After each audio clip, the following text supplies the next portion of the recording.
What does God sound like? How can we know God is saying anything at all?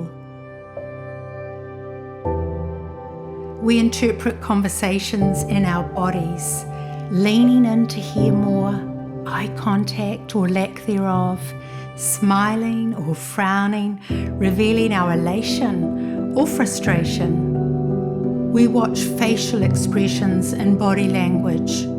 We listen for tone and inflection. Words become flesh. Sound only makes up part of how we understand what people are saying. Doing is also speaking. Creating is speaking. Presence speaks. And could it be the same in our conversations with God? Could it be that God knows how we hear best, so speaks in ways we can understand? Whakarongo, ki te atua. Come and listen.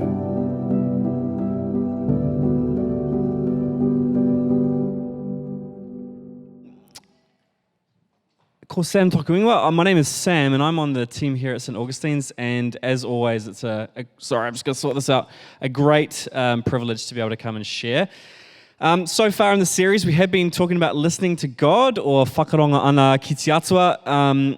And we've been talking about how God speaks to us. And we're talking about the ways in which that's sometimes in surprising ways, talking about how God speaks to us personally or through scripture or even through dreams. And there's a sense in the Bible, it talks about God speaking through all of creation. So I think when we talk about God speaking, we're actually just as much talking about learning how to listen, this idea that God's actually speaking all the time. And today, I'm going to attempt to talk about how God might speak through culture, which is actually quite a complex little one. But we're going to try and unpack that today. In Matthew 16, the religious leaders come to Jesus and they're demanding a sign from him. And they say, and they're demanding a sign, and Jesus says, when evening comes, you say, it'll be fair weather for the sky is red. And in the morning, today will be stormy for the sky is red and overcast. You know how to interpret the appearance of the sky, but you cannot interpret the signs of the times. So there's a sense, I think, that in order to be the church well, to do church well, to be the church well, we have to kind of know the times that we're in and read the culture. One of the greatest theologians ever, Karl Barth, said you should take your Bible and take your newspaper and read both, but interpret the newspapers from the Bible. So today we're going to try and do that, kind of. We're going to try and take our Bible in one hand and the newspaper in the other and trying to get them to talk to each other a little bit. So the first half will kind of be about how might we engage in culture, and the second half, I'm going to attempt to maybe unpack culture now and maybe talk about what's going on now and what that means for us. Does that sound okay? Great. Cool. All right.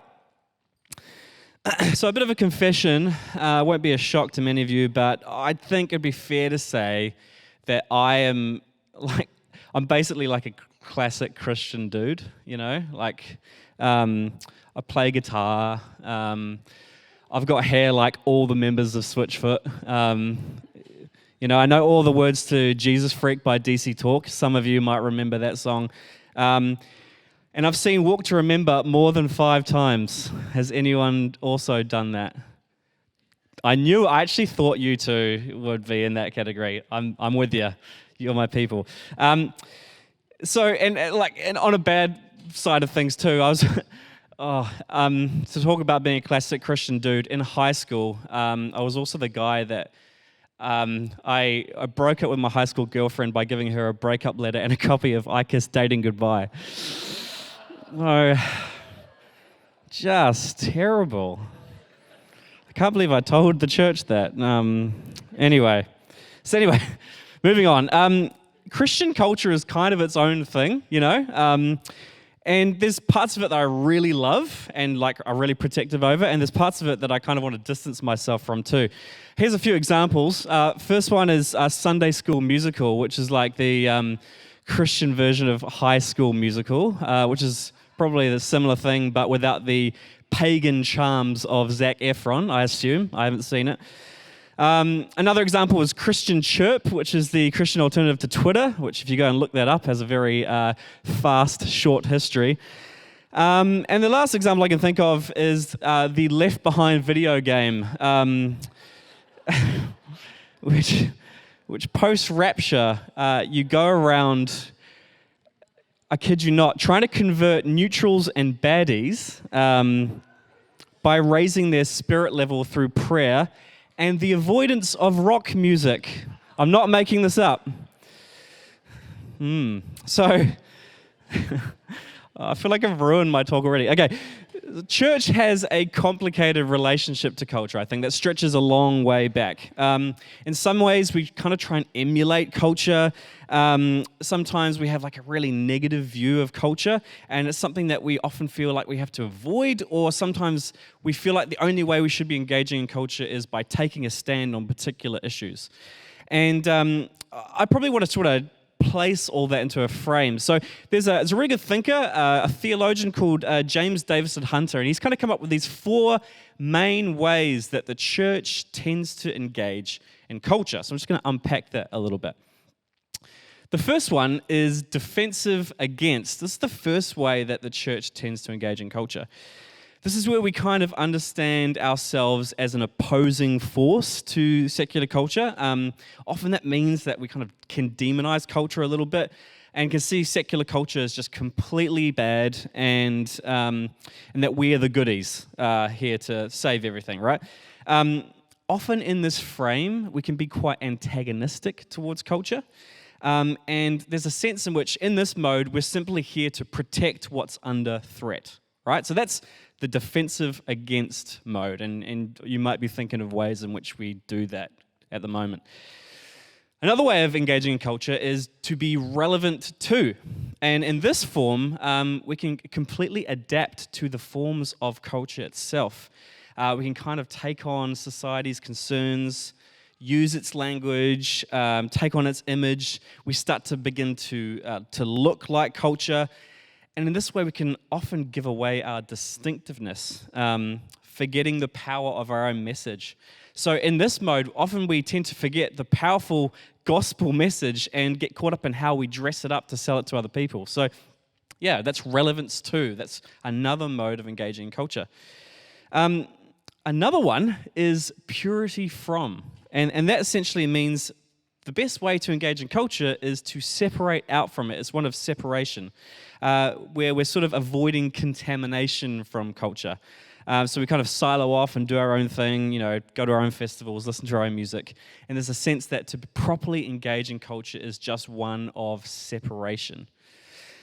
Now, with all of those that I've mentioned so far, there are times in which they do have their place. But as Davison Hunter argues, and I think rightly, our mode in the main should be a faithful presence within.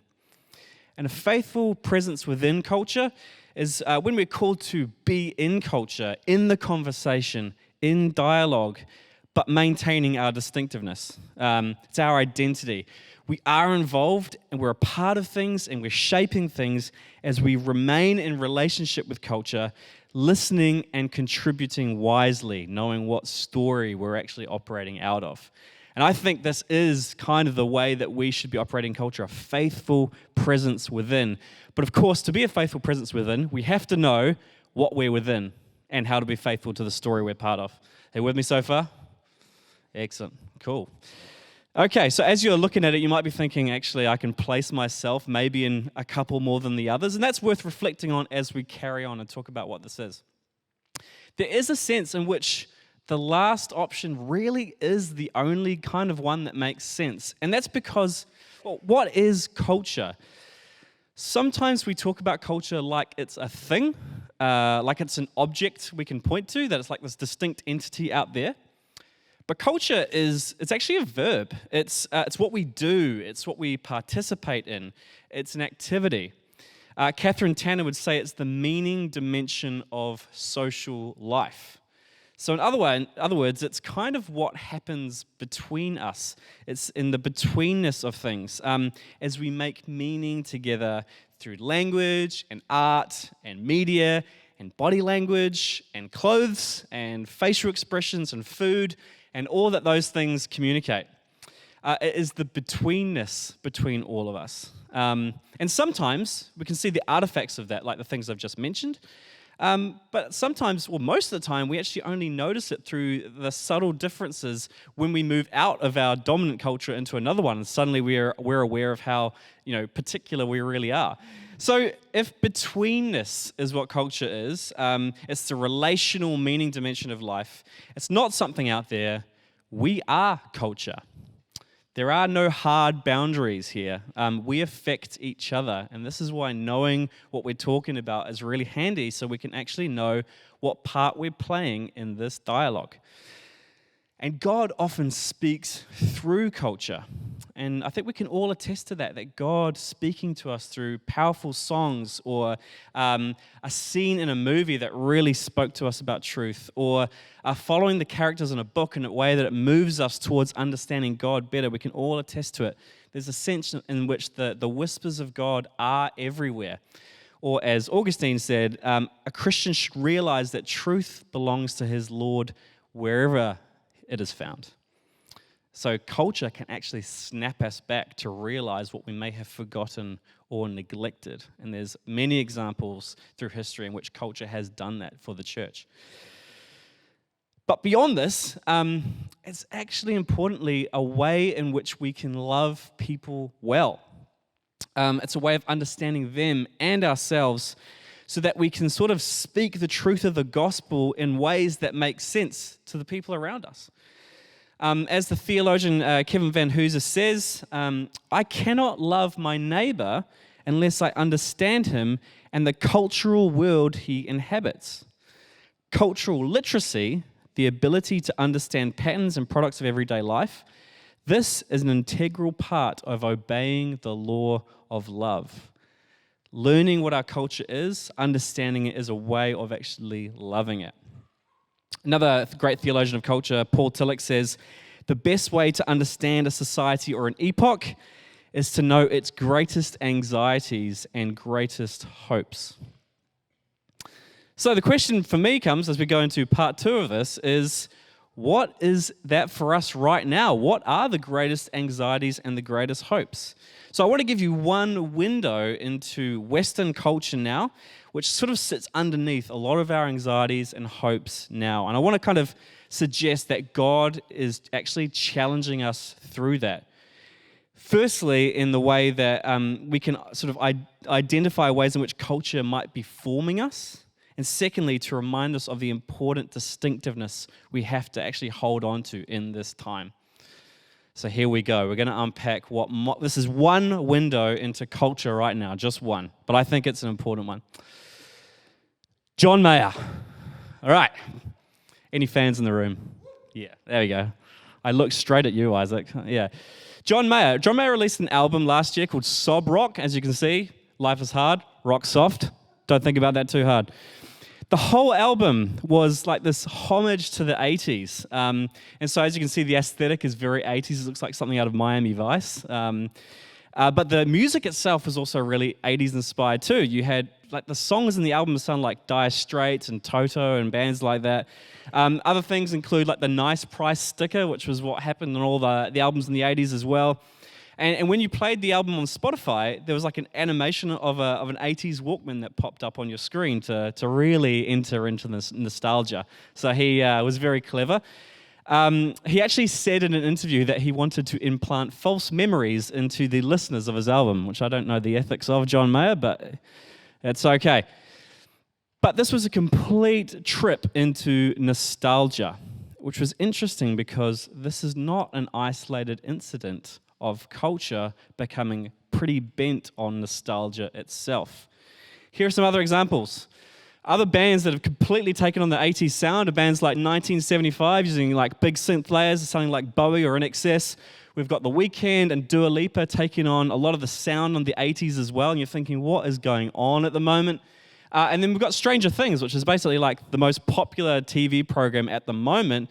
And part of the appeal of Stranger Things is the fact that it's taken on all the aesthetic of the 80s. You've got some of the fonts here that look like something out of Tron, and a lot of the fun is actually watching them interact with technology and the images of the 80s as well. There's a sense in which we are really hooked into nostalgia at the moment. And nostalgia has always been a part of society, but suddenly it's right in the forefront, and I think that's important. Another really interesting example to me was this program. I don't know if many people in the room have seen it, but WandaVision, which is a Marvel series that came out last year as well. And this program was the story of Wanda, and she loses her partner, Vision. And to deal with the grief of reality, what she does is she basically creates this artificial world. And she can't deal with her loss and the chaos of the present moment. So what she does, she creates this artificial world based on the sitcoms of all the different decades of TV. So it starts off in the first episode, and it looks really like I Dream of Jeannie and Dick Van Dyke Show and stuff like that. And every single episode after that is after another decade of TV, till eventually the 90s, and you get to a program that looks just like Malcolm in the Middle, and it moves on to Modern Family, and so on. But really deliberately, this show, what it was doing was she couldn't deal with reality as it was and the chaos and the uncertainty. So what does she do? She went back to the past that felt safer and easier to understand and less chaotic, and created a world around that so she would feel safer. And as I watched this program, I thought, we are Wanda. That is Western culture right now. We don't know what to do with the present. It's almost like we can't deal with the uncertainty of life. So we're reaching back to nostalgia a lot of the time to try and give us a sense of feeling okay in the world. A great thinker, Grafton Tanner, says this: something happened to time in the 2010s. People started experiencing it differently than they used to, so their relationship to it changed. News stories came and went at breakneck speed, but culture and politics seemed to stop completely. It became increasingly difficult to invent a future when so many were already staring down the twin barrels of climate warming and neoliberal austerity. So the entertainment industries of the 2010s stopped trying and gave consumers nostalgia instead. And by the dawn of the 2020s, a startling trend had emerged, something far more disturbing, an inability to imagine the present. So there's this sense in which culture has actually lost a sense of where we're going. It doesn't know how to make sense of the present. It's a real time, I think, of despair and not being able to imagine anything better, especially over the last 2 years we've just had. And there's a sense in which people are wanting nostalgia, and people are giving it to them because it's the past is the only place where we feel okay at the moment. And different political leaders have picked this up, like the campaigns of Donald Trump and Viktor Orban and Boris Johnson were all built campaigns on reviving something from the past because they understood this. They knew what was happening. And there's a sense that Marvel's so big, and what is it? We're selling the dreams of 12-year-olds in the 1950s to people. It's complete nostalgia.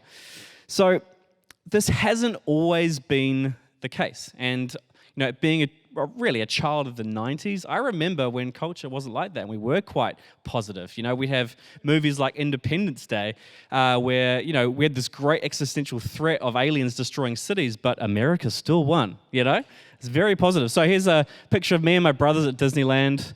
So 90s, the size of my dad's camcorder there. It's probably as 90s as you can get.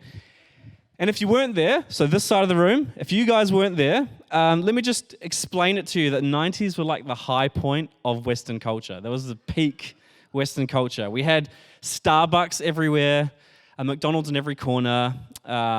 Friends was in its heyday. We had the Spice Girls. Disneyland was at its peak. And we were thinking, maybe it was a small world after all. There's this real post-Cold War optimism. And there were authors that were writing. There was this writer called Francis Fukuyama. He wrote this book called The End of History, where he basically argued, we're in this like post-war era. Like, this is it. We've left that barbarism behind. We're just now into economic things. Literally thinking we'd made it past wars forever. Globalism seemed to have worked, or globalization seemed to have worked, and it's almost like this idea that we were actually going to make it. We're all going to be friends singing Kumbaya and holding hands across the globe. There was this real positive energy about where we were going into the future. But then 9/11 happened, and it was like reality broke back in. And then we had global financial crises, and now we've had pandemics and a whole bunch of social issues that have been brought to the surface. And there's this sense that a whole bunch of the narratives in the West have actually failed us. Globalization has failed us. Capitalism in a lot of ways has failed us. The things we'd put hope in have failed us, and there's not much to fill the gap. The West didn't really have much else in the way of narratives here. So what have we done? We have looked to the past to feel okay. Do you know that Friends is almost as popular now as it was back in the 90s? People keep looking to the past to make them feel okay. There's a sense in which we haven't got much to hope for anymore. We can't make sense of the present and the future. It's a real time, I think, of pessimism. And paying attention to that helps to alert us to things as the church. Firstly, how are we engaging in that? Are we buying some of that? And how do we maintain our distinctiveness here? We're part of this cultural dialogue. We're in culture, contributing, wanting to be a faithful presence within. And can I just say that the decline of narratives like this is not at all bad. The truth is, reality has always been broken, and our progress myths have never been enough, and globalization was never the answer. We've actually been snapped out of our illusions in the West. So there's kind of like this limbo time, I think, especially out of COVID. So I think this moment calls for a hope that actually doesn't start with us. And we need to be listening to culture here, meaning we have to be conscious of the ways in which we have been formed by it. Have we bought into these narratives of decline? Have we bought into stories of the world that say everything is going to hell in a handbasket? That our only options are to remove ourselves or to assume a defensiveness and just capitulate to the cultural norms? So let's not forget that we're actually a people of hope. And the resurrection means that no matter how bad it gets and whatever crises come our way, that everything will be okay. God's got it. We are people already living out of the end of the story, and it's a good one. We can be aware of chaos and terror and greed and government agendas and still be people that know where the story is going. We don't have to settle for nostalgia or a hankering for a time where things may have felt less uncertain and were easier to understand. We are a people of hope.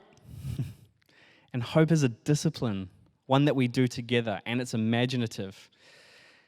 Our cultural moment is one where we're highly aware that things are not as they should be. But if we, the church, can be a people that is living out of a different script, engaged but not participating in the despairs of the day, we'll stand out like a sore thumb.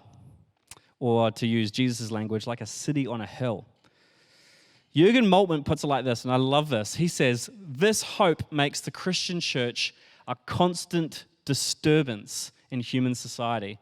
It makes the church a source of continual new impulses towards the realization of righteousness, freedom, and humanity here in the light of the promised future that is to come. We're a constant disturbance to these narratives that are failing us. Culture is saying some pretty strong things about the past and the future right now, and they're pretty bleak in general. The challenge to us is, I think, in this crucial moment, what are we saying back in the way that we talk? The way that we open our lives, our responses to so much rapid change? What are we saying in our art or in the way that we do community? God is speaking to us in this moment, showing us the temperature, challenging us to be different, I think. And the church will probably have to change in some ways in this new era, and we may need to let go of the ways we've always done things, which, again, can be really uncomfortable. But we need to respond to culture and where it's at in order to love it well. Can we read the newspaper and interpret it in light of the biblical story? How much do we trust in the hope that we say we have given our lives to. I find this personally hugely challenging myself. When it comes to nostalgia, I'm probably the worst culprit. I find myself often hankering after years gone by, wishing certain changes hadn't happened, often idealizing the past. Often I can feel angry at life and angry at leaders and situations like that. And often I don't want things to keep changing, and my attitude to the future can often be one of digging my heels in a little bit. But I want to be someone who is a faithful presence within, knowing that God wants me to be a constant disturbance in this hope.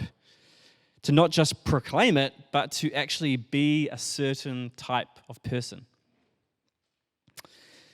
So I think this is a moment of challenge where we kind of look at culture in the face and ask ourselves, where have we drunk the Kool-Aid? But where can we speak back to as well? And what do we need to be as a church? It's a real challenge. So as we move into time of prayer later on, there is an opportunity to pray for this. And I just want to ask you a few questions based on that. Things like, maybe you can ask the Spirit to show you if you feel like you've never learned how to do it or forgotten how to do it, to be a person of hope right now. We've had a really hard 2 or 3 years. Maybe you've found that you've got very little left in the tank. Maybe the Spirit needs to again show you how to be a person of hope. Maybe culture doesn't trouble you enough. Maybe it's got into your head a little bit and you pretty much agree. Maybe you need God to show you how to be a constant disturbance and what things we actually need to push against. Maybe you could ask for wisdom about how to be a faithful presence within in your place of work, in your families, your communities, and your friendships. I think actually this is an exciting prospect for the church, to be a people of hope and to respond again in new and creative and imaginative ways. How do we do and be the church now in this time where things have changed? This is no longer the 90s. So I'll just pray and then we'll move on to the next bit. But just to say that communion itself is an act of saying the real hope isn't what society's going to do. This is not what society or culture is going to do or what governments are going to do. The only real hope is the death and resurrection of Jesus. When we come to the table, that's what we're proclaiming again, that our whole being rests on him. So Lord, I want to thank you that we are part of an amazing story of hope, that you want your people to be a constant disturbance. And Lord, we love New Zealand and we love these people that we are in culture and relationship with. Would you teach us how to keep finding new and imaginative ways to speak of your truth? Would you inspire us? Would you put dreams in our hearts to do that? And would you help us to move on from things that we've done before that no longer speak in the same ways? You are the God that keeps speaking, and I pray that you'd give us the ears to hear culture in ways that help us to love it well and to keep us alert to the stories that we're living out of. Would you do that for our church? May this new season be one where we walk in some new and exciting ways. Help us to be innovators for your kingdom. So I'll just end on the words of Paul in Romans. He says, "May the God of hope fill you with all joy and peace as you trust in him, so that you may overflow with hope by the power of the Holy Spirit." Thanks.